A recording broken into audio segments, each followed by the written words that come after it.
Hello, ladies and gentlemen, boys and girls. I'm Canon EOS photographer Randall and Rueff. Today is Sunday, March the 9th, 2014 AD. And continuing with my series of videos on the best and worst of 2013 is the Canon 30 to 300 millimeter lens. And this is actually going to go into my worst of list. That's right, worst of list. Worst of 2013 lenses. And let me tell you why. It is a good lens for certain purposes, yes, but for what I use it for, this is not the lens I would use, and that's why I'm putting it into the worst of 2013.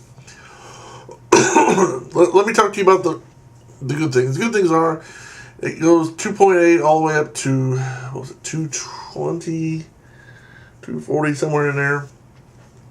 Oh, excuse me, 240. You can do 2.8. It's a high quality glass and optics. Build quality is awesome, but let me tell you what's not awesome.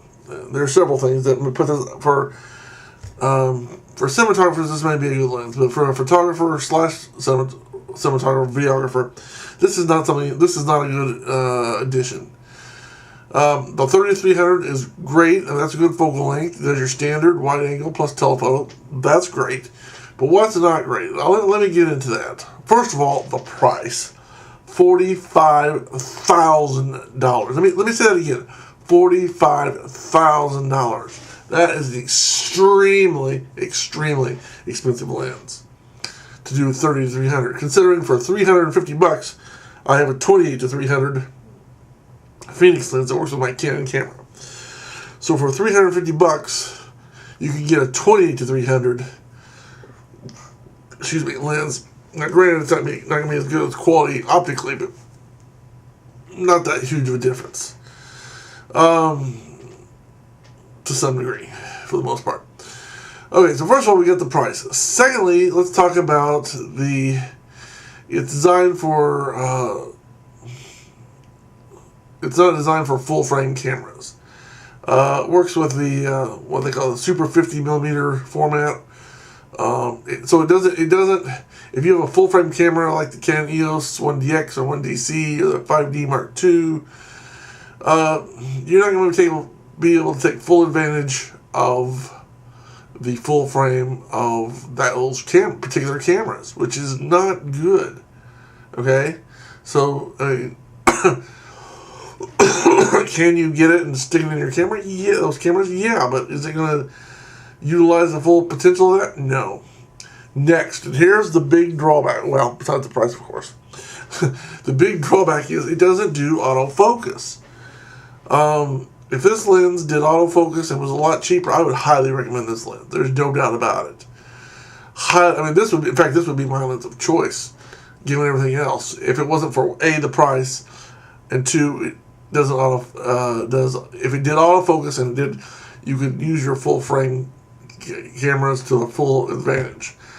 So there's three reasons I don't like it. Again, the price is extremely high. Two, it doesn't do full frame or take full advantage of the full frame. And three, there's no autofocus. It's a manual focus only. So I understand in some Hollywood situations that may be good, but for me, as a photographer who does weddings and sports, there's no way I can do a lot of the sports I do with a manual focus. Things happen too fast. There's no way that I can physically focus that fast on certain objects some of the time. I can sit there and if I'm trying to do a baseball or a basketball or football or whatever, I don't have time. It happens so fast. My eyes can't, to sit there and judge. I might every once in a while get lucky, or I can set it to one focus and just, hope that one focus spot gets it. But you need, for sports photography and action stuff, you need autofocus. It's just, things happen too fast to not have it. And so those are the three reasons I don't like the lens, and I put it on my worst of. Now, if you're a cinematographer and, you don't need autofocus, or you don't want autofocus, and you can afford $45,000, and you're shooting super 50 millimeter, or aren't using full frame technology, maybe this is a lens for you. But I mean, you've got 4K on the 1DC, the 1DX, the 5D Mark II. A lot of these, like I said, my dream, I mean, if this could take advantage of full frame, do autofocus, and wasn't near as expensive, it would be the perfect lens. Or it would be the best of the best. Lens is both the way it looks, the way it works. It's not a push-pull, it's a twist. But those are the three things that say, no, not for me. Even if I could afford it, I wouldn't get this lens for the kind of stuff I do as a photographer. You know, I want a lens that does video.